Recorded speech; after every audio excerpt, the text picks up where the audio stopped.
Hey guys, I just wanted to tune in really quick and talk to you a little bit about my book, Without Measure. So it's been about 3 weeks and I have sold close to 30 copies. I'm very excited, this being my first project. It's a lot of trial and error, so I'm learning the ropes of being an author and everything that goes into it, and it's really exciting. I just had someone text me today concerning the chapter Unfettered Emotions. And Unfettered Emotions is a chapter that just talks about different things that I've experienced emotionally. And I posted a quote the other day and I said, when my heart tries to go numb, but there's too much life in me, I must feel. I have to feel. Like, I wish that I could just shut off my emotions and not have to feel, or, pop some ecstasy pills or down some liquor, to quiet my emotions and cope with some of the things I deal with. But that's not my coping mechanism. What I use to cope is prayer. And so, within my book, I talk about different things like silently suffering. And I just wanted to read a little bit to you about something that really just stood out to me regarding silently suffering, and just how it impacts so many people's lives that are silently suffering. You never know who's going through what. And everyone can walk around like we got it all together, but you and I silently suffer in some area, or are overcoming an area where we're silently suffering. And so I just wanted to talk a little bit about that. I'm gonna read a little out of my book, so bear with me.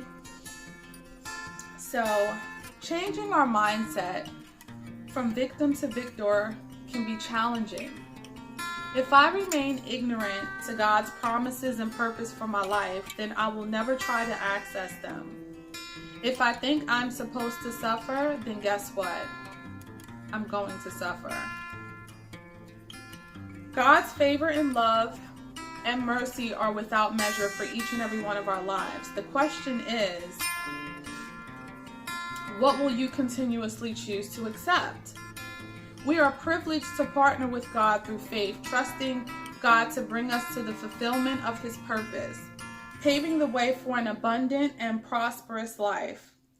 When you are silently suffering, you turn a blind eye to dysfunction and accept a lifestyle outside of the will of God for your life. There are resources and help available for you to transition from your current situation to a healthier one. You just need to seek them out, that's all. What chance do you give yourself? And what opportunities are you missing out on when you allow yourself to silently suffer? See, some of us wake up each morning, we get dressed, we head to work, we tend to our kids, we interact with our spouses or family members, laugh and joke with our co-workers, and silently suffer. How many of you mask your pain with false smiles through social interactions, blending in to please the crowd, never thinking out loud, I don't have to accept this way of life. There is a better way. The truth is, you don't have to suffer.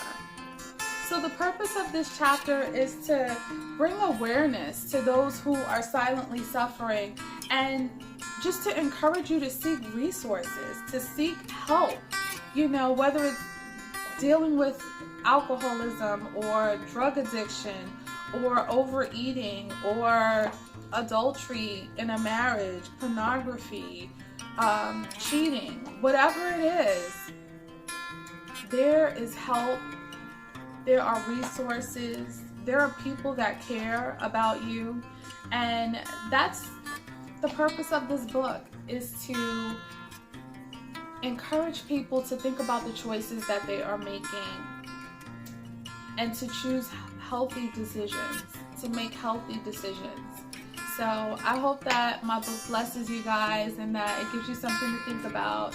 You guys have a wonderful day. Love you and God bless you. Bye.